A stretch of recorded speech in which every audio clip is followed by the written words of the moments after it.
Olá pessoal, vamos falar um pouco sobre direito penal nas nossas pílulas do conhecimento, sempre muito pedidas aqui pelo Instagram, pelas redes sociais, pelo YouTube.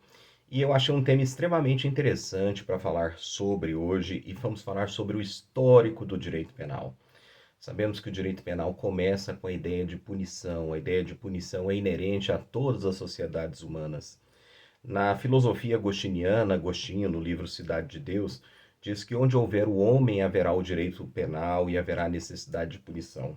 Não haverá o pensamento punitivo apenas quando habitarmos a cidade de Deus, ou seja, quando não estivermos mais aqui. Enquanto houver homem, enquanto houver humanidade, haverá necessidade de punição, haverá necessidade do direito penal. O direito penal é inerente a cada sociedade tem o direito penal que merece.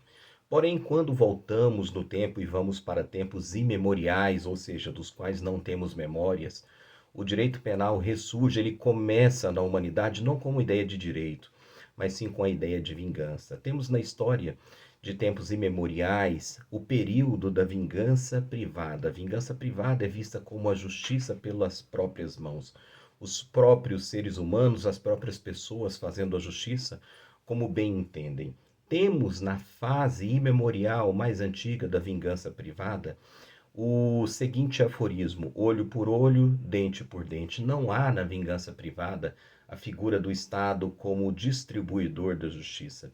Temos, por exemplo, nas próprias escrituras sagradas, o crime por excelência da história: Caim matou Abel, vingança privada por motivos egoísticos. Temos na história da humanidade o Código de Hammurabi, como já falei. E a vingança privada ficou num período histórico bastante antigo, como marco da primeira fase evolutiva do direito penal. Na segunda fase evolutiva, e veja que não temos datas, temos fases. Nesta segunda fase evolutiva temos a fase da vingança divina. Diz a melhor doutrina que na fase da vingança divina, os sacerdotes tomam para si o poder de punir, distribuindo a justiça em nome de uma divindade. A sociedade mais característica de vingança divina é a sociedade egípcia, onde os faraós, tidos como os próprios deuses, tinham o poder sobre a vida e a morte de todos os seus súditos.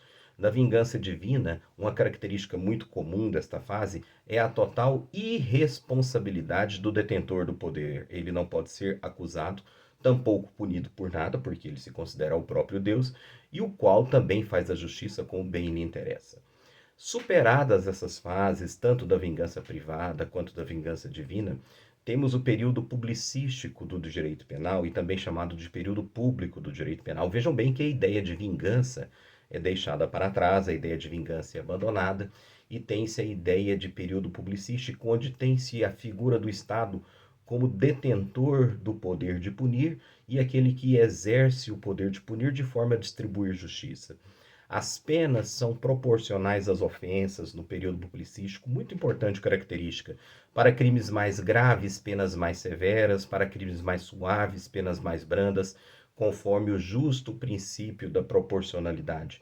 Também no período publicístico do direito penal, onde o Estado toma para si o poder de punir, as penas, além de proporcionais, são distribuídas através do devido processo legal. Vejam bem que o devido processo legal vem da Magna Carta inglesa de 1215, que eles se referem a due process of law.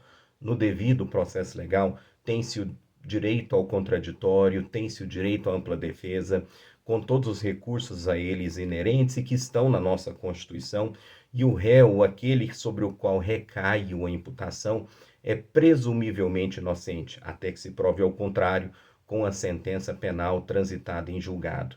E uma característica extremamente importante do período publicístico do direito penal é, além do princípio do devido processo legal, do contraditório e da ampla defesa, é o princípio da legalidade. Marco extremamente importante de uma garantia fundamental. Não há crime sem lei anterior que o defina e também não há pena sem prévia cominação legal. Cominação é o mesmo que previsão. Ou seja, costumes não criam crimes nem definem penas. E a lei penal escrita, certa, a lei penal em termos claros, é a maior garantia do cidadão contra o arbítrio, contra a autoridade, contra o despotismo estatal. Vejam bem que nós estamos em um período democrático. E a democracia é o contrário de tirania. Nós não estamos num período tirânico onde a justiça é exercida de forma desproporcional. Pelo contrário, em uma democracia, a justiça é distribuída de forma proporcional e justa entre todos os cidadãos. Logo, o princípio da legalidade é uma extrema e grande garantia dentro do direito penal democrático. Nisso falamos um pouco sobre o princípio da legalidade, histórico do direito penal. E aí, diz o que você pensa sobre o princípio da legalidade. Comente aí, coloque nos comentários. Leio todos. Grande abraço para vocês e boa semana.